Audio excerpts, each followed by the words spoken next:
There once lived small creatures in peaceful lands. They were called hobbits. And, although they were small, they had big hearts. They lived in cozy homes in the Shire, a place of rolling hills and quiet streams. One day, a hobbit named Bilbo gave up his adventurous life and returned home to the Shire. He left his nephew, Frodo Baggins, a mysterious and powerful ring. Frodo didn't know it was dangerous and very powerful. Bilbo had kept it hidden for years. Suddenly, Gandalf the wizard appeared in the Shire with his staff. His face was serious and he told Frodo the truth about the ring. It was no ordinary ring. It was a ring of power forged by the Dark Lord Sauron in the fires of Mount Doom. Gandalf explained that Sauron was gathering power again, and the ring was his most dangerous weapon. Frodo had to leave the Shire and take the ring far away to the elves in Rivendell. There, they might help him destroy it in the fires of Mount Doom. Frodo was not alone. His best friends, Sam, Merry, and Pippin, stood by him. With 9 companions, they set out on their journey. At first, the road was easy. They walked through fields of green grass, over hills, and between sparkling rivers. As the sun set, they made camp beside a forest. As night fell, they heard a sound like a wolf's howl. Suddenly, huge black shapes came out of the darkness. Orcs, servants of the Dark Lord Sauron. They wanted to take the ring. A fight began. The hobbits were small, but brave. One hobbit stood in front of the others. It was Frodo. He raised his staff and shouted, "You shall not pass!" Just then, Gandalf used all his magic, and a bright light drove the orcs away. When the coast was clear, Gandalf said, "Come, we must hurry.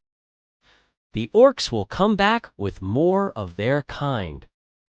They continued their journey until they reached a river. They had to cross to get to Rivendell. The elves would help them. But first, they had to get to the other side. Frodo and his friends slept. Sauron's spies watched them. When the hobbits started to cross the river, the spies ran back to tell their master. Sauron was angry. He wanted the ring back. He sent his Nazgul, the Ringwraiths, to find the hobbits and take the ring. They rode their fell beasts across the land, eager to capture the ring. Meanwhile, at Rivendell, the elves felt the growing darkness and knew the hobbits were in danger. Lord Elrond gathered his people. The time would come soon for the elves to help the hobbits and stand against Sauron and his army.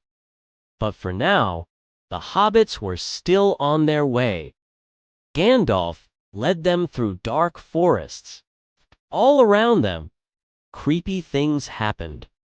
Sometimes when they stopped to rest, dark shapes seemed to watch them from behind trees.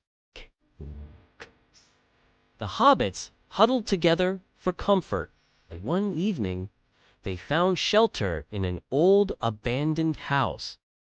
Suddenly, they heard voices outside. Men, servants of Sauron, were searching the area for the hobbits. Gandalf put his staff in front of the door.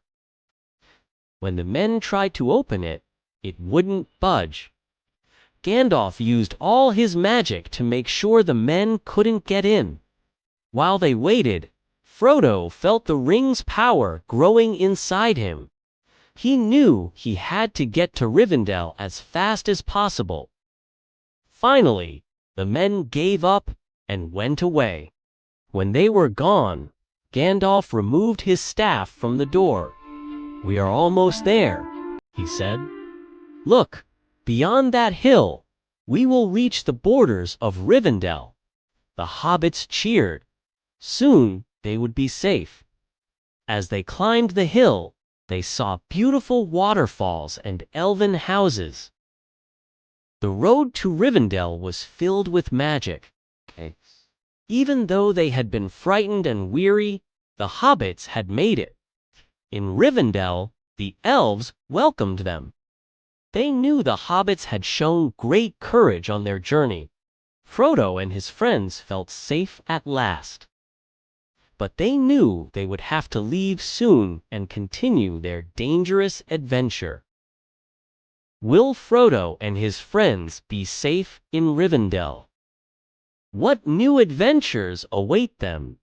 Find out next time